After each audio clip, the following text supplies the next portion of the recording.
Hey there, and welcome to a new biker-friendly list. Today I'm bringing you 4 maintenance things that every biker should know how to do.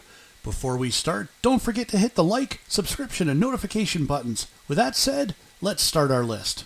It's 2021, and motorcycle tire technology has come a long way. Over 100 years after the first pneumatic motorcycle tire was invented, we still use these rubber circles as our main contact patch with the road. Your tires help with the acceleration, braking, turning, and help with the suspension, soaking up some of those little bumps. These days you can get a tire designed for any type of riding you want to do. Hitting the off-road trails? There's a tire for you. Taking your R3 to a track day? There's a tire for you. Can't decide what kind of riding you want to do? And yes, I'm looking at all you ADV riders. There's even a tire for you. Keeping these air-filled balloons at the optimum pressure for the riding you're doing is, in my opinion, the most important thing every rider should know how to check. All you need is access to an air pump and a tire pressure gauge.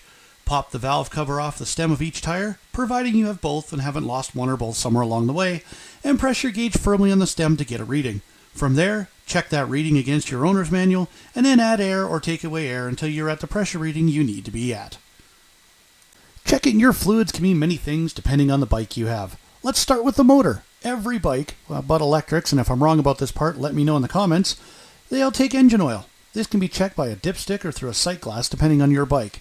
Every rider should know how to check this level. Not having enough oil can cause things to heat up and your motor to seize. This is all fine and dandy and expensive while at slow speeds.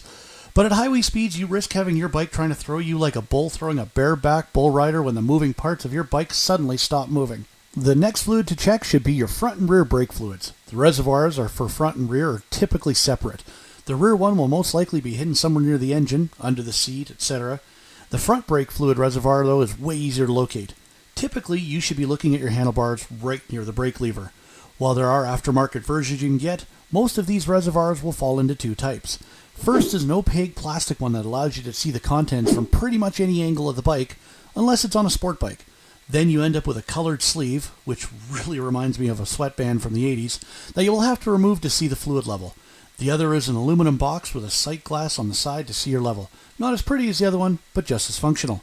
And if you're wondering why there's another reservoir on the left side of your handlebars, that's for your hydraulic clutch if you have one. The final fluid I can think of today is coolant. This will only apply to the liquid-cooled bikes. If your bike is air-cooled, don't go looking for the coolant reservoir. It'll just make for a long day of searching for nothing, and if your buddies find out, you will get hassled. Just saying. So every bike, just like your car, has a unique spot where it keeps a coolant reservoir and the shape that it is. Every rider on a liquid-cooled bike should figure out where the reservoir is and how to check whether the level is good or not. Changing your oil is as important as checking your oil. Not changing your oil can eventually result in the same damage done by not having any oil. Results from being stranded on the side of the road to flying through the air before being stranded on the side of the road. Now, changing your own oil does not require a large amount of maintenance skill or a fully outfitted shop. I do my own in my own driveway. You just need a nice day out, oil filter wrench, and a container to catch the old oil.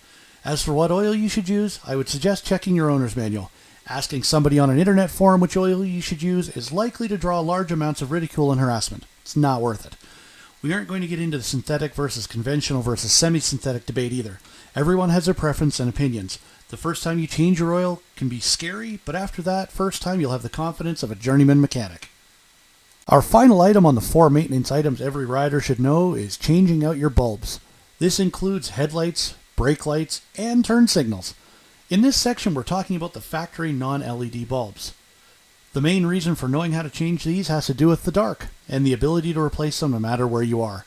Decide to take a little trip and have a headlight go out? No problem, if you know how to take it out and identify the bulb size. You should check that all these lights are working before you go anywhere, but they can fail mid-ride. Consult your owner's manual on how to get each bulb. In the end, knowing how to do these basic maintenance items on your bike can save you a lot of grief and money down the road. The ultimate bit of advice we can give is to buy a repair manual for your bike. Haynes or Climber are a few of the publications out there that can give you all the information you need. Now that this video is done, go watch another one of our biker-friendly vids. Or if it's nice out, go for a ride. Thanks for watching.